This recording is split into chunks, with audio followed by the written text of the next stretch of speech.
Welcome to Radio Labyrinth. We're here today again, sans Tim and sans Steph. It's just me and Jeff, but we brought in one of our old friends, friend of the show, and just had him on a few episodes ago. So everybody welcome Bryan Silverbax. Hey, I can hear the applause right now. Like if you listen really hard, you can hear it. No, so I was thinking about it. So today, like I got the call. It's almost like Julio Jones left and they needed someone to fill in for Julio Jones. So they called the red shirts and I'm the red shirt that gets to fill in. Well, Tim's at the baby factory and Steph's on vacation. So no better person to bring in than the great Bryan Silverbax. There's plenty of better people, I promise you. What you been up to, man? Let's see. I've just been working on some new covers. I've got a lot of stuff going on. You know, we did the Kara Prime last time I came in.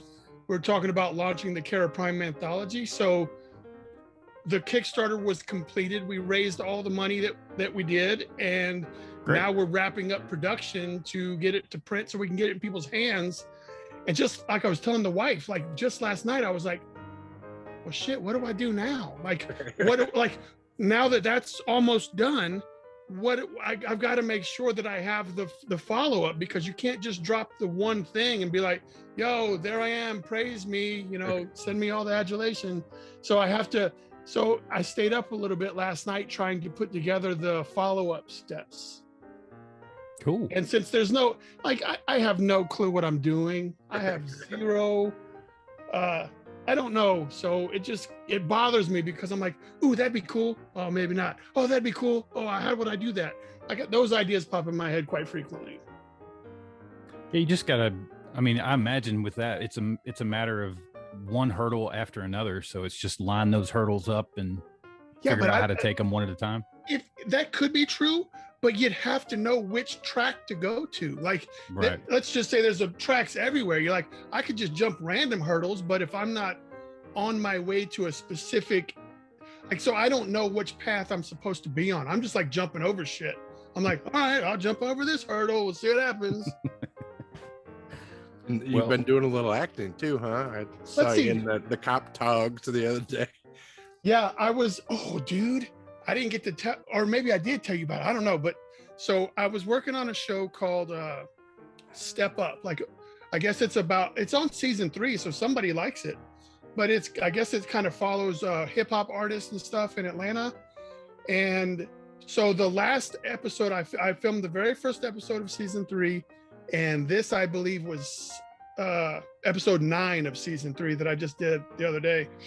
And the cops get there and they break up this huge, like, impromptu block party that these guys are doing. And 2 of the main characters run away. One's a male and one's a female. Well, the female is very scantily clad. And we had to chase her. And so, like, when I say scantily clad, I don't know that it's going to do it any justice. So if you watch episode 9 of Step Up, there's not a lot left to the imagination. Like, it is right there. And there's not a lot of support in any area. And so that was her attire for the whole day. And so we had to chase her. So I am behind her. And then when we're taking our leisure time, like in between cuts and all that stuff and all the takes, like there she is, just with everything out. And you're just like, I'm still a man, but I'm trying to my best to be professional, but I just can't help but like being like, look over there real quickly and then kind of like look away, but I don't want to. That wasn't my design. That wasn't what I wanted. I'm not like Jim Carrey in The Mask. I'm not like I'm not doing that. But like the sun, you got to glance quickly and then look away. Yeah, it was crazy. So I did that, and let's see, I did another cop thing too, didn't I? Shit, I don't know, man. I'm trying to do. Oh, I did Spider-Man. Nice. I was a cop in Spider-Man. Maybe I told you that one already. I don't know. I've been kind of pulled back on it because I want to make sure that I get my COVID vaccine so that but they don't care about that when you're on set. Like they make you wear that K95 or whatever. It's basically like trying to breathe through blue jeans. And I'm like, holy shit, man. Like you get to see like the super actors all have like this clear face shield so they can still have all this free space. But I have to chase this girl and her boyfriend up a hill 20 fucking times. And then I'm like, all right, put your mask on. Like, oh, boom. So I did a trick. I cut out all the interior shit out of my mask so that on the outside, it looks like your K95, but it's really just a tissue. But a K10 at that point. Yeah, I need to be able to breathe. Oh, get on the Walgreens app. That's what I did. No, I got the first one from the VA. I got the first one for the VA, and actually next week I'll get my second one. So then I'll be all vaxxed up. But they don't care about that on set. Like they don't say all you anti-vax people and all. Like they just say everybody wear a damn mask. Right. Yeah, it's easier for them just to herd everybody around like everybody was non-vaccinated. Yeah, I guess it's better safe than sorry, but it's kind of like, and you know, I don't know if I told you guys this, but when you do that, they pay you to go take your COVID test. Like you get it, like, so 2 days before you shoot or a day before you shoot, you have to go get a COVID test, one of them rapid response things. And some of them will pay you $20 to $40 just to drive to whatever location, because you have to do it at their specific location though. You can't just like get a number 2 pencil and bubble in the Scantron and say, hey, look at me, I passed. I had mine. Our buddy W. Earl Brown is quarantining for 14 days at a hotel in Canada. For a gig? Yeah, I guess he's working on a movie now up there in Toronto. Oh, they flew him up there, and he's got to sit in a hotel for 2 weeks. Yeah, dude, that and get full pay. Yeah. And so they have some of the productions here in Atlanta have quarantine at home. They'll pay you for the 2 weeks, but you can't leave your house. Right. So they have paid at home quarantine, but I'm not looking. I've got so much shit going on with trying to figure out what I'm doing with Kara Prime and stuff, and my comic book and doing the covers for all this stuff, that I'd rather focus more on that and actually like working with Josh Warren, a friend of the show, you know, and trying to actually like be an actor. The reason I contacted Josh was like, I want to be the guy that like when the main star goes to the dinner and says, you know, table for 2, I want to be the guy that says, do you have a reservation? Right. That's the only line I want. Like that guy that says, do you have a reservation, got paid like, you know, $1,500, $1,200 to $1,500, and he's not treated like shit all day, and he gets to have the good food. Right. And you're treated differently. So I'm working. I want to be like, I have no desire to be the lead of anything, except maybe a documentary on how to fuck shit up. But I do think that I'm quite capable of saying, will there be anyone joining you this evening? Like I'm pretty good at that. And I think that I just need to I get to touch the right people and make sure that my network, I just need to be there, you know? Well, let's go ahead and we got Shawn McBee coming in. He is a graphic artist and designer. He got his start in the industry replicating props for fun and parlayed that into professional work in the film and television industry with his first project, the ABC Studios pilot for Quantico, where he designed materials for set decoration, pre-visualizations, props, and reference materials. He lives in Atlanta with his wife, his cat, and his unwieldy collection of movie prop replicas. So let's go ahead and get Shawn in the room. Thanks for coming on Radio Labyrinth, Shawn. How you doing? I'm great and happy to be here. This is Dustin with the Radio Labyrinth background. I'm Jeff, who we've been chatting on Facebook quite a bit. And we're joined by a friend of the show, Bryan Silverbax. Hey, what's going on? I don't have a cool background. Atlanta you do, though. Yeah, I do. I have to get out of the way. So, Shawn, how did you break into the movie stuff, man? Tell us your origin story. Oh, man, I slipped and fell into the film industry. So, are you guys familiar with the Constantine TV show that was on NBC several years back? Mm-hmm. Sure. So, I was a big fan of the show, and I recreated this record that was on the show. It was like an Art Nouveau record sleeve, and I recreated that, and then I pressed the record so it actually played the song and the sound of the devil and everything. Wow. And I posted it to Twitter, and the production designer for the show saw it. And then when I was visiting Atlanta, he's like, hey, why don't you swing by the studio and say hi? But he didn't really want to say hi. He wanted to offer me a job. And that's how that happened. That's amazing. Yeah, that's awesome. Pretty great. And where were you before that? I was in Florida. I was manager at a movie theater.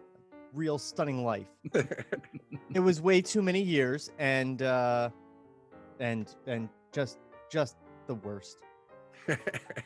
All right, so let me ask you a question, Shawn. As someone who is in a similar, trying to get their foot into all kinds of doors, when you posted this record, you created that record out of just fandom, right? You liked it that much that you just wanted to have it for yourself?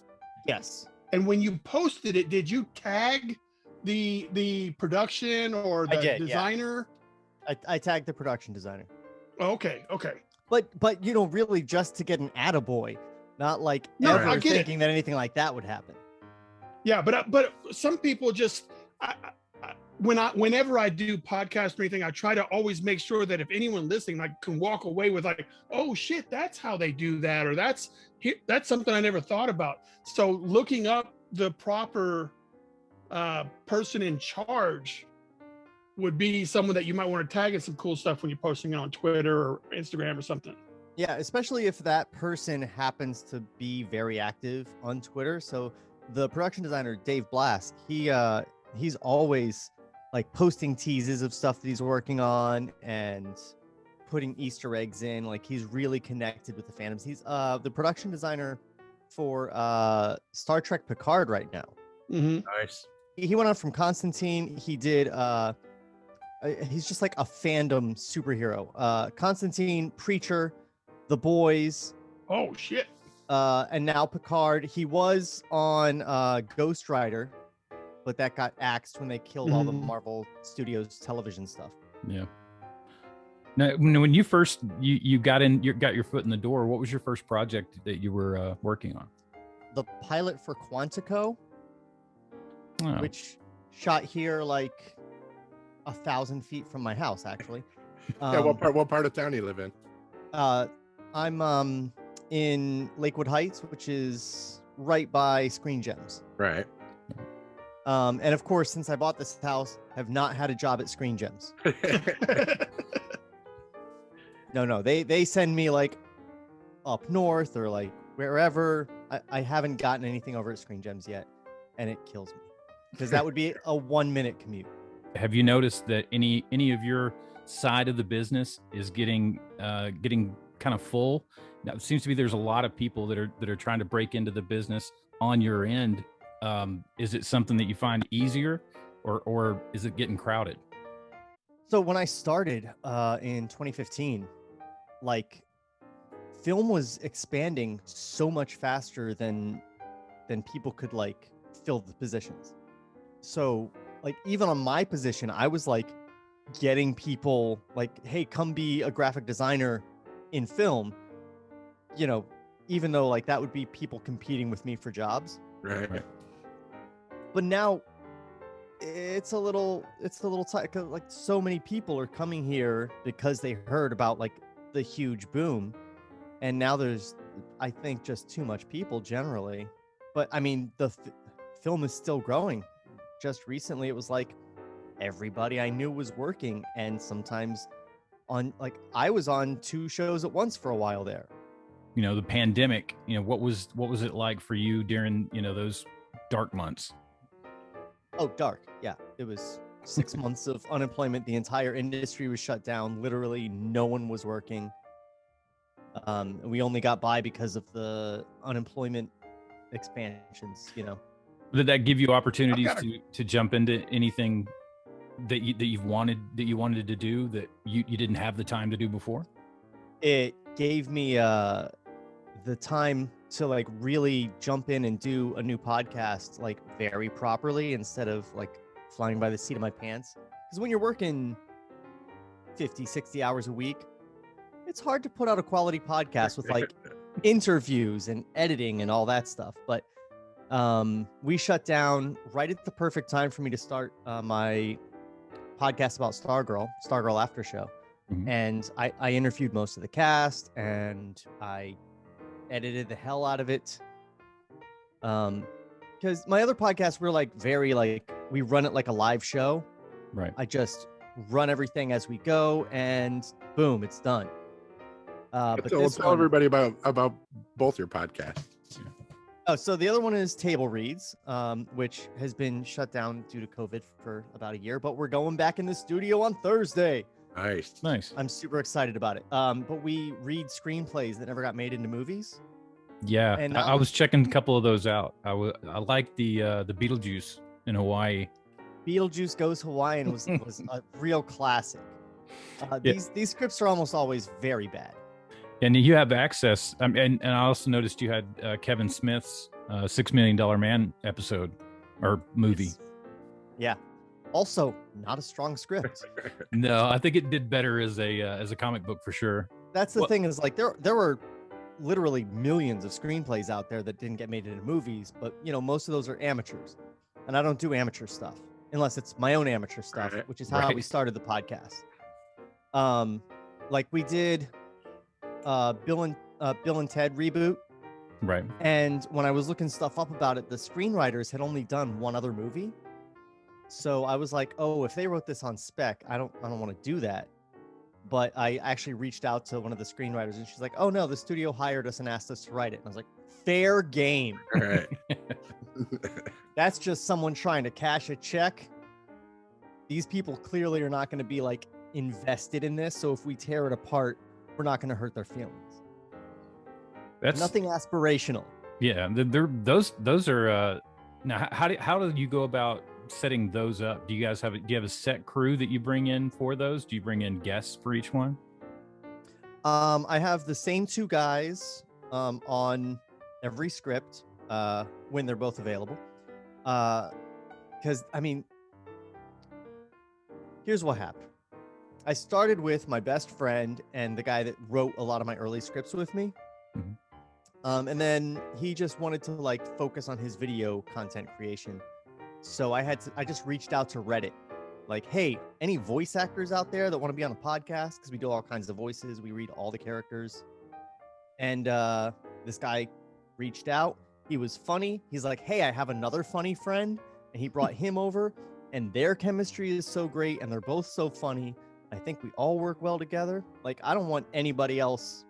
I mean, a third person, sure, because I have 4 mics in here. But, like, I don't want to do it with anyone but those 2 guys, you know? Yeah, they get your sense of humor and you know theirs.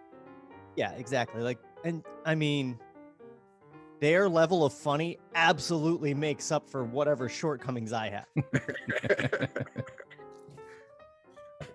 And you're the graphic designer for Stargirl, so you're the perfect person to do the Stargirl After Show podcast. And yes, do you do that one by yourself, or do you have a co-host? No. I thought it would be weird for a man to talk about a show called Stargirl all by himself. So again, I just sort of reached out to the internet and I was like, is there a lady that would like to talk about this with me? And also, you know, it's more fun if there's someone on the show that doesn't know everything about it already. When you've read all the scripts and you know what's coming up for the whole rest of the season, it's really hard to like talk about a show and because, you know, making guesses and stuff and throwing out theories, that's half the fun. Right. So I'm the guy that knows everything about the show and has the connections to interview the star of the show or Jeff Johns or whoever. And she's the one that has the female insight and can talk about it from the perspective of not just a woman, but a mother and, someone that's watching the show strictly as a viewer and doesn't know all the twists and turns that are coming down the line. So when's Luke Wilson going to put the Green Lantern ring on? That's what I want to know. I don't even know when Luke Wilson is going to grace my podcast. He's one of the few people that I just don't know how to get a hold of, especially because this season during COVID, I wasn't on the set. I had to work from home, so I couldn't be like, hey, Luke, got a question for you, buddy. What is the role of the graphic designer on set? Like, why are you there every day? What is your, like, do you just enlighten me, please? All right. So when I said that I made props, that's like my hobby is prop replica stuff. And so for that hobby, I learned graphic design. I learned some electronics work and casting and metal work. Like, it takes you everywhere. Just like, I want to make this thing, so I need to learn this, and this skill on how to do it. And graphic design is just the one that happened to like land me in the industry. But on the show, on any show, basically what I'm doing are any graphics that are like physically in the world. So, not VFX graphics or no, but like storefronts and stuff like that. And exactly. Grandma's bakery. Storefronts, costumes, graphics for props. If someone gets out of a cereal box, if it's if it's got to be a fictionalized cereal, I got to make that. If the police have a patch on their shoulder, I got to make that. Police cars, even, or ambulances, like all that stuff. Anything with a graphic on it, I got to make it. Just you, or is there a team of you? Usually it's just me. Some shows will have a second person, but that's pretty rare. Are you also hammered with ludicrous deadlines? Like, oh, tomorrow we've got the cereal. We need a whole cereal box by tomorrow morning at 6 a.m. Oh, yeah. Because, a lot of times it'll be like, okay, we need this in a week. And then it'll be like, oh, no, it's raining tomorrow. So the stuff we were going to shoot next week, we're shooting tomorrow because we can't shoot outside. And who is your, when you're done with your cereal box, who has to grade your paper? Who says, yep, this will work? Well, see, that's the strange thing. And it varies from show to show because I'm like the one guy that's working for 5 departments. I'm technically art department, but I also do stuff for set deck and props and costumes and picture cars and like all over the place. So it depends on the production designer. So like for a cereal box, normally the prop master will just want to sign off. But sometimes, depending on how involved the production designer is, the production designer may want to see something like that. Or if they're not interested in props, maybe they want to see that prop because it's a hero item that's scripted and important. And then, sometimes like on Stargirl, a lot of my stuff gets signed off on by Jeff Johns directly, who's the top of the pile. Yeah, I'm down the street in Conyers, and we've got like a lot of studios that have just been made. They've taken all these business parks that used to be factories, and now Doom Patrol's down there. Yep. Yeah, and the Doom Patrol is mostly what's in here, pretty much all over the place. Their base is like a mile and a half from me. Yeah, and right around the corner from that is the Resident, which is the same building where I used to work on Sleepy Hollow. Nice. Let's see. So, now I'm familiar with the Conyers business. Oh, yeah. Now you've got your own podcast network. We were talking about your podcast earlier. What's your plans for Fandom? Fandom Lim it's really like, I've been podcasting for a lot of years now, and I was always looking for a network that was this, basically, and I couldn't find it. And because of just my own particular way of wanting to do things, I ended up having to pay for like the top of the line hosting for my podcast just to get the features I want. Right. And I figure, well, this top of the line podcasting allows me to create a network. Like that's one of the features is network creation and bringing on as many shows as you can. So I was like, hey, I can actually set up a network that's exactly what I've always wanted to have, which is, you know, something where so many networks, like when you're trying to get your podcast going, you reach out to them. They're like, well, if you have 10,000 downloads an episode, then we're happy to have a look at you. And if you have 10,000 downloads an episode, you don't need a network. Right. Right. You've already figured this stuff out clearly. You know, it's for shows that are just like wanting to get a little more audience, you know, and the best way to do that is for shows to talk to each other, like we're talking to each other now, Right. and, you know, run cross promotions. I was on a podcast network for a little bit. It was just this tiny little thing. And it was like my numbers had a pretty significant increase, like right away, just from cross promoting and being on the network. I mean, not like doubling, but you know, you see like a 30% increase or something. So my idea is like I can provide all these shows the features that they would get from the most expensive hosting service, but for cheaper than the cheapest paid service. Right. Not And- cheaper than Anchor, mind you. right. Right. You know, or one of the people that are on the free services, they got to wait a little bit more. But if you're on the cheapest Podbean, you're paying what, $15 a month?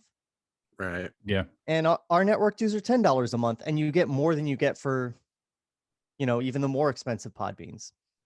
So it's kind of a no-brainer, and we're just, you know, trying to build a family of people that talk about nerd stuff.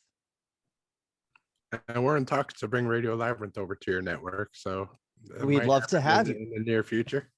Yeah, that'd be great. Well, we now I did see on there that you were talking about you make props as as your and reconstruct things as your hobby. Is there anything you've got around there that you wouldn't mind giving us a look at? So speaking of Stargirl, I was a big fan of Our Man's Hourglass. Mhm. And, you know, the real one is like made out of resin, plastic or something. So I actually got a big chunk of brass and I machined one Nice. from solid brass myself. And like, this is like from scratch, basically, except for the actual glass in the hourglass. And that was no joy either, because I had to cut it in half and pour out the black sand that came in it and put in my own sand. You know, I went through like 8 hourglasses to make 2 of them. Wow. Yeah. Because cutting an hourglass in half and having it like maintain cohesion, not easy. No, it's like I- trying to slice a light bulb in half, I'm sure. Yeah, I mean, you get through there and you gotta drill a hole and they all shatter. It's what I'm saying. They shatter. So that's like probably my favorite thing I've ever made, because like it's heavy, and it's just like it dimensionally, it's pretty much exact to the one on the show, but like legit, man. Yeah, that's awesome. I made one for the actor that plays Our Man, and he loved it so much. Nice. Tell everybody a little bit about your fake doctors, real friends appearance. Oh yeah. Yeah. Speaking of things that help out a podcast numbers, guys. Wow. So I worked on the Powerpuff pilot, which Shot here in Atlanta. yeah. Starring Donald Faison. Yes. Though today word just came out that the CW is throwing that pilot away and they're going to completely redo it. Oh no. So I won't get to see my stuff on the screen. Oh, that's terrible. Yeah. It's upsetting, but I got paid, whatever. Right. And Donald Faison was there, and you know, I'm a big fan of Fake Doctors, Real Friends.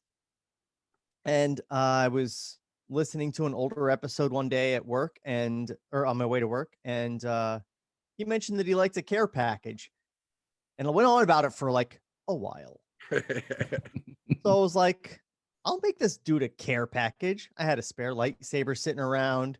I made some, not made, but I bought some turn your key, like key button, nuclear button things. Because if you listen to the show, you get it. Right. And I got him an animation cell from Ewoks. Oh, that's awesome. Oh, cool. And then I photoshopped the cartoon professor to give him a bald head and make him black and give him the little mole.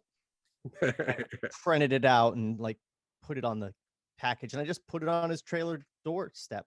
And then on the last day of shooting, a PA knocks on my door and she's like, "Hey, Donald would really like to meet you if you're available today." And I was like, "Yeah, I think I can make that happen." have his people call my people. And so like he came to my office. Like I thought they were going to come and bring me to him, but he came to my office. We talked about animation for a little bit. He was super excited and super cool. And he's like, "Yo, you're going to be on our show." And I was like, "Yeah, I'll be on your show." Secretly hiding your boner.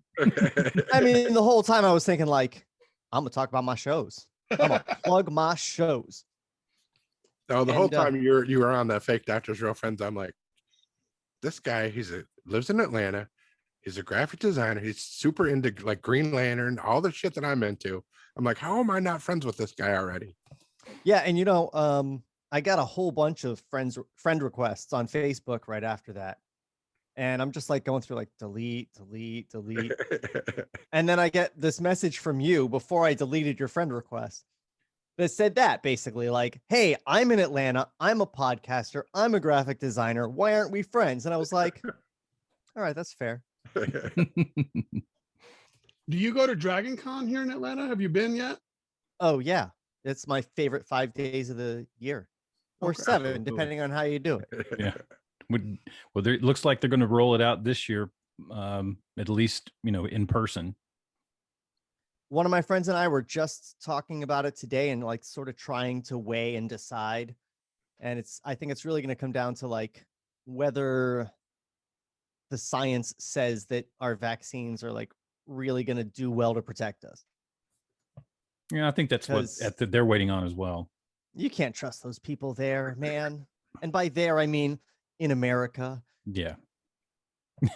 We just had a little bit of a live event. We didn't do a live show or anything, but we had maybe 50 people all crammed together in your pizza party thing. Our pizza thing. And yeah, I thought about going, and then I was like, "Oh, Conyers, nah." Yeah. It's a little bit of a drive, but we had fun. But I don't. When I was working in Conyers, I was living in Decatur, so it was not bad. Right. And now I'm in South Atlanta. Man, that's a lot. Well, plug your shows again and tell everybody, like, point them to the website for your network and to Twitter. You know what? Yeah. This is the best thing ever is like now that I have this network, I can just point everybody straight to Fandom Limb, FANDOMLIMB.com. And all my shows are there. All my shows, all the shows on the network.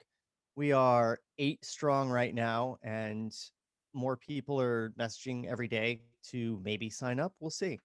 Radio Labyrinth will be there soon. Yeah, hopefully.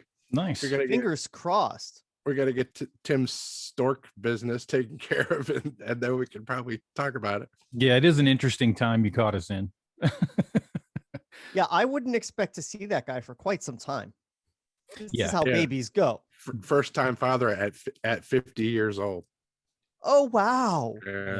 Yeah. No, he's done. Yeah. He's done. If nothing else, he can pull a podcast about that alone out of all of this. If nothing else, a 50-year-old. I mean, imagine pulling down Social Security while your kid's in high school.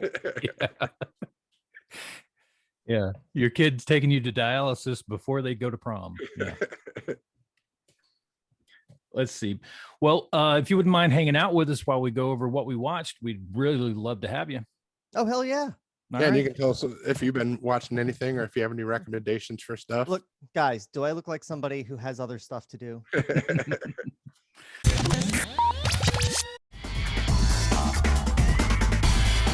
You definitely watched the most this week. I had a very, very limited time this week, so let's see. We can probably wrap up a lot with what you watched.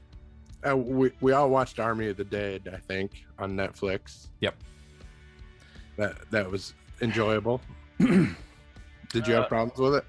I just normal plot holes for him was my biggest problem with that. You know, the bigger question that everyone had was like, if this guy owns a casino and he wants everybody to go in, why doesn't he have the code to the safe? Yeah, that was give him everything else. That was my biggest takeaway.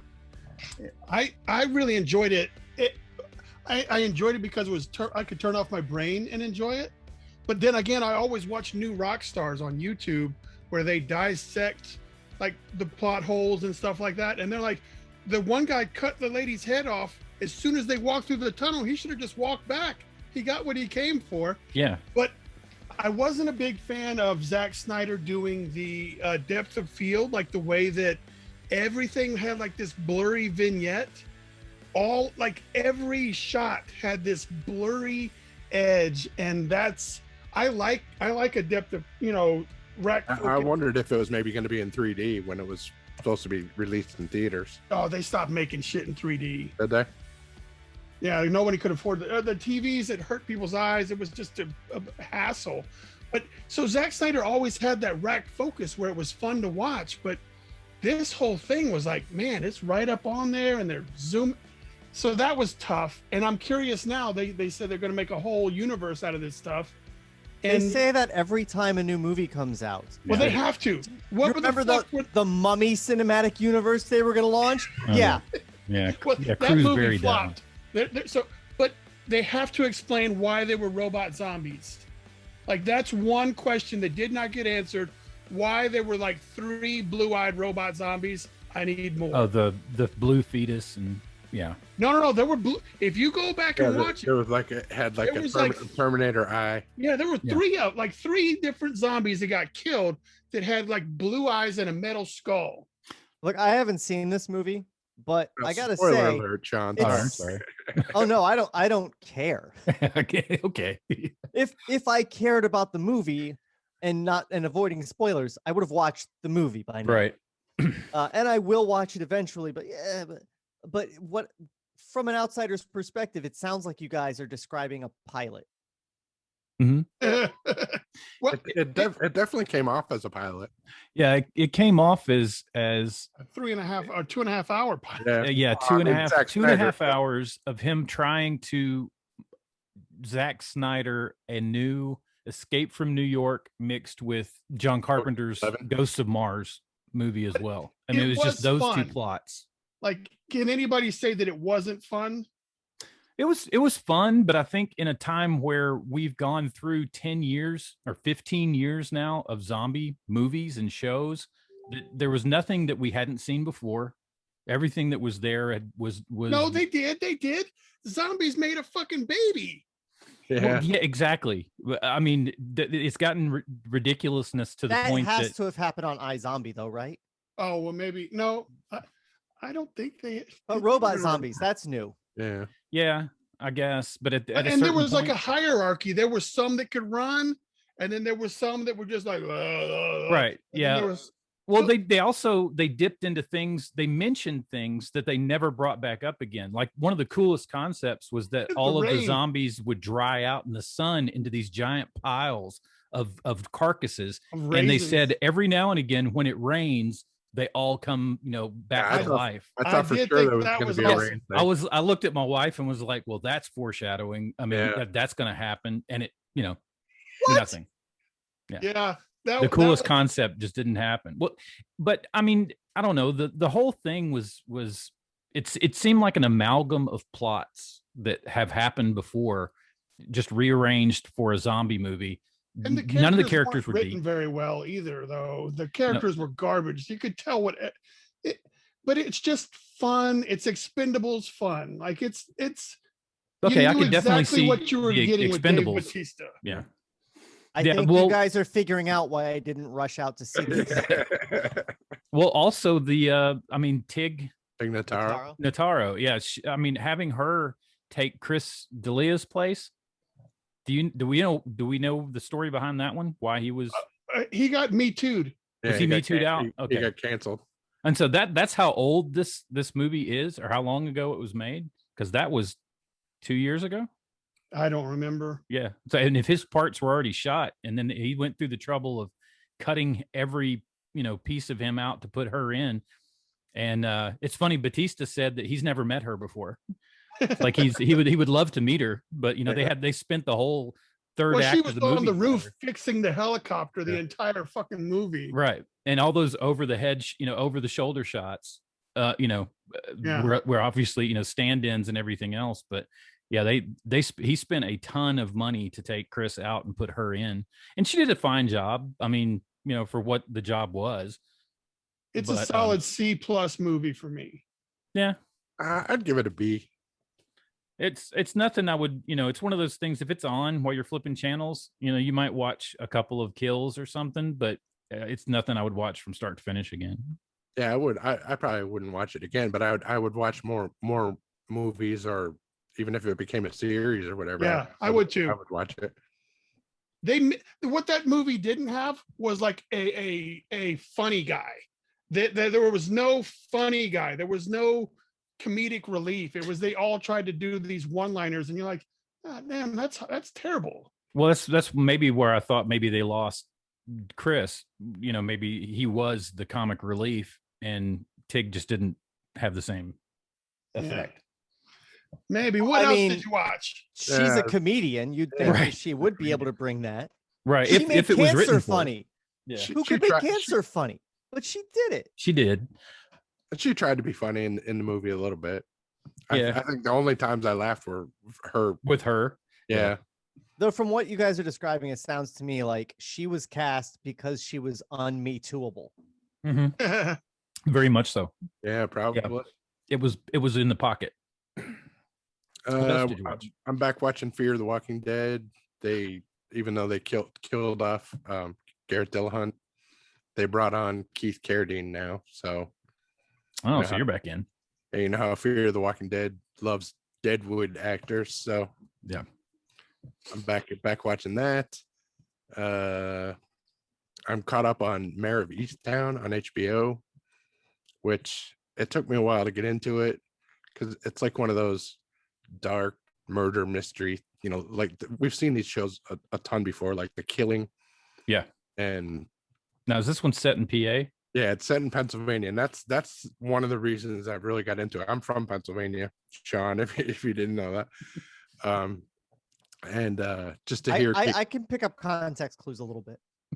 Just to hear Kate Winslet doing the accent, she's like, "Yeah, get your hoagie and some water."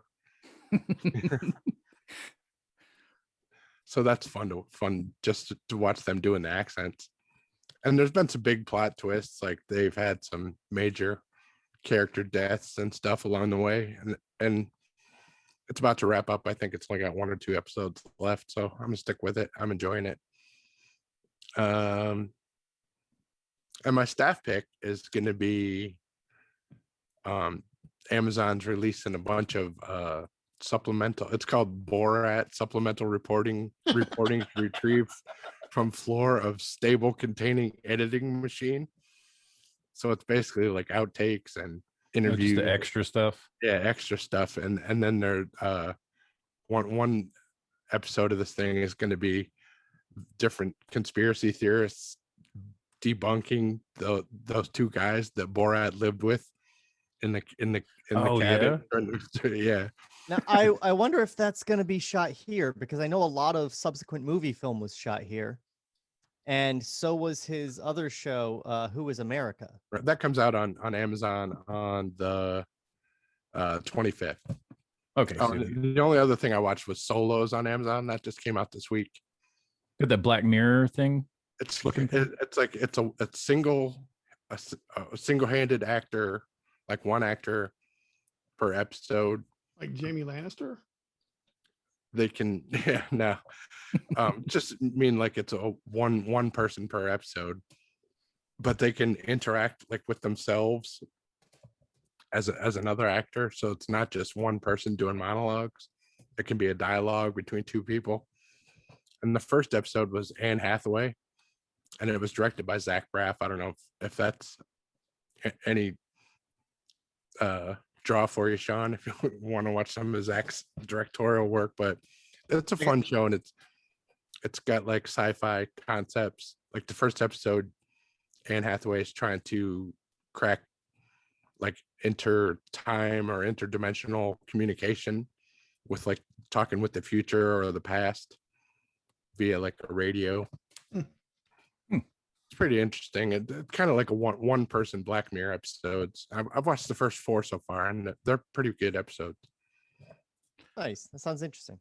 There was a movie like that called Frequency. I thought that was pretty cool. Yeah, it was 20 years ago. Similar to Frequency in what she was doing, and it was instead of because in Frequency it was the dad, right, that they were trying to talk to. Oh shit, I don't remember. Yeah, it was his dad. Concept. Yeah, and it was his dad who died. Yeah. In this, it's basically her mom. Her mom has ALS. Yeah, was the dad in Frequency a firefighter? Am I remembering that right? Yeah. It was Quaid. Yeah, Dennis Quaid. Dennis Quaid. Yeah. So it's pretty good. Solo's on Amazon Prime. I think all 6 episodes are out now. Cool.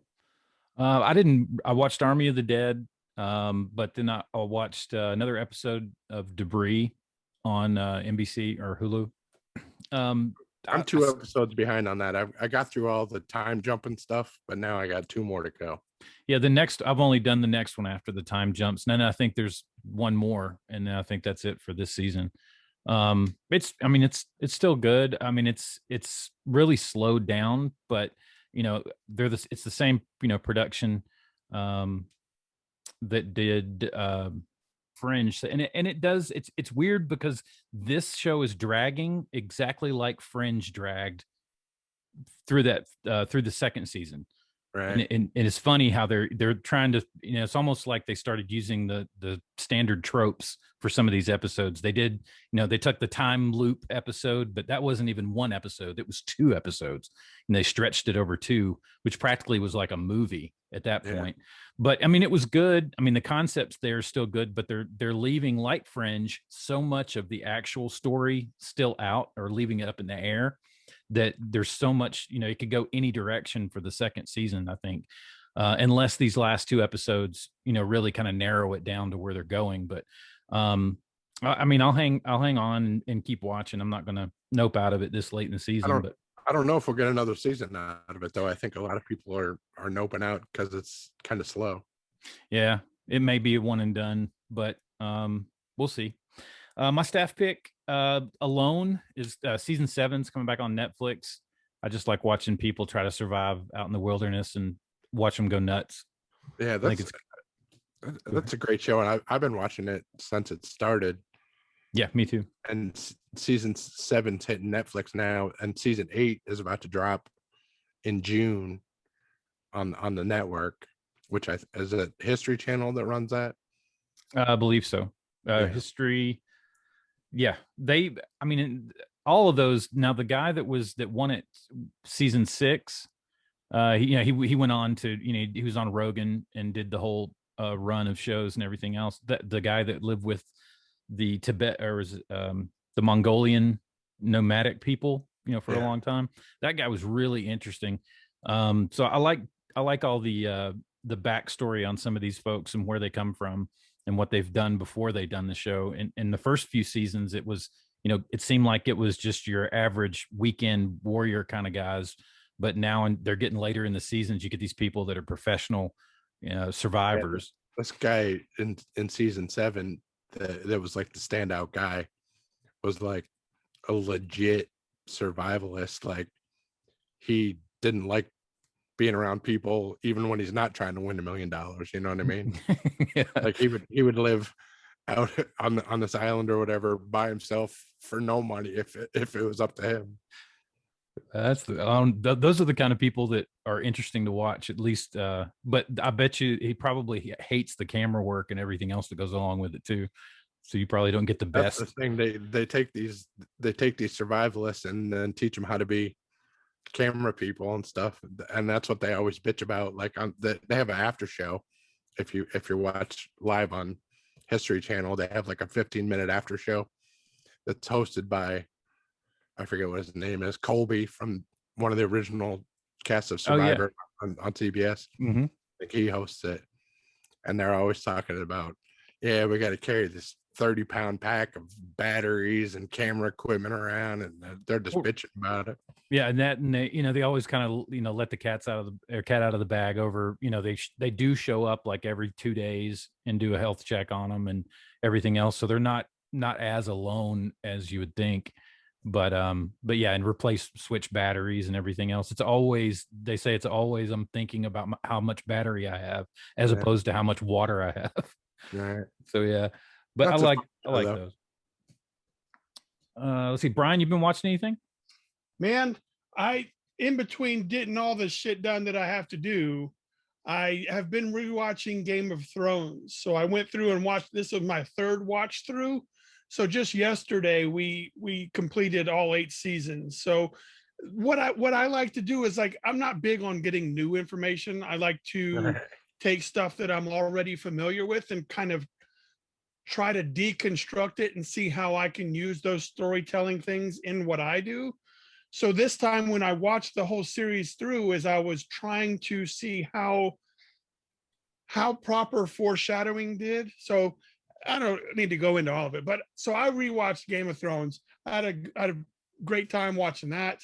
I don't know what all the fuss was about. And I watched Love, Death and Robots. Like, how awesome is that? Like, that show right there is it is exactly what this world needs on a much greater level. Just cool, creative people doing cool, creative shit and having an audience ready to get it. So even though some of the episodes aren't quite for me, the fact that this format exists really excites me. And I hope that anthology style of shows or creative stuff catches on, because I'd like to be a part of that.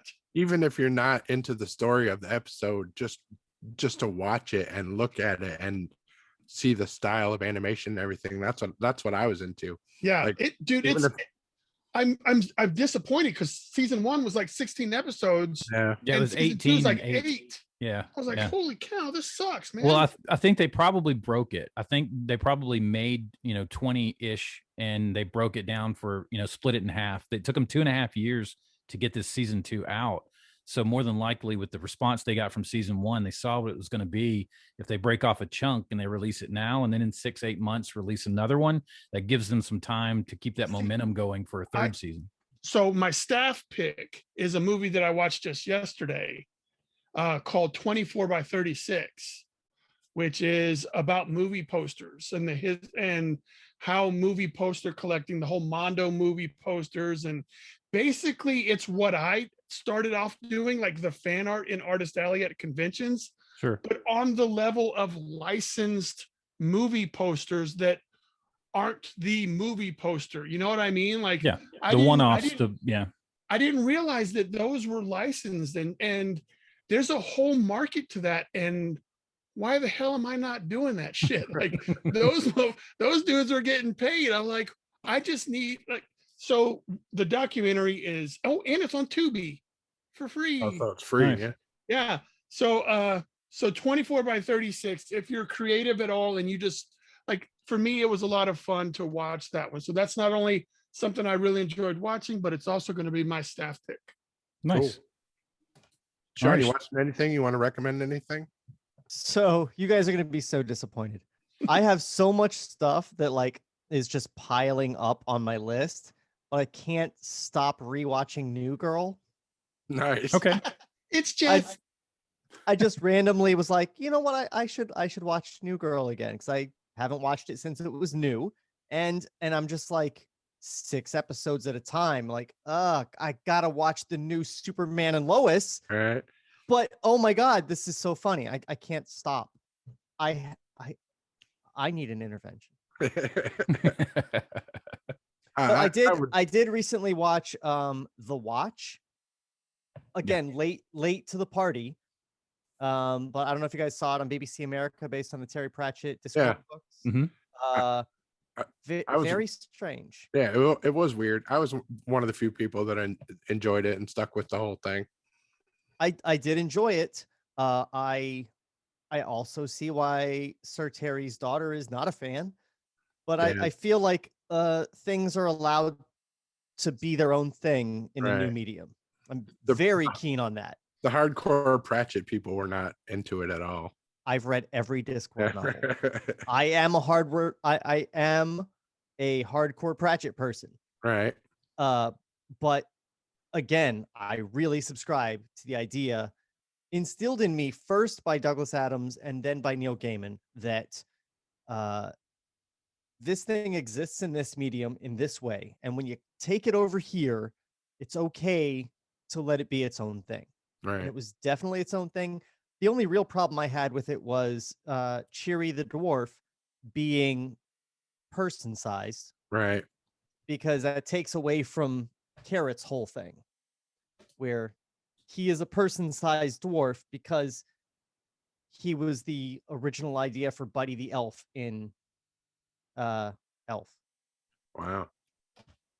I mean, I that's what I thought when I saw Elf, was like, wait a second, that's Carrot. He was raised as a dwarf. He never realized he was adopted, even though he's, 3 times taller than his parents. And that preceded Elf by quite a few years. Probably decades, yeah. Do you have anything you want to recommend to anybody besides your podcasts?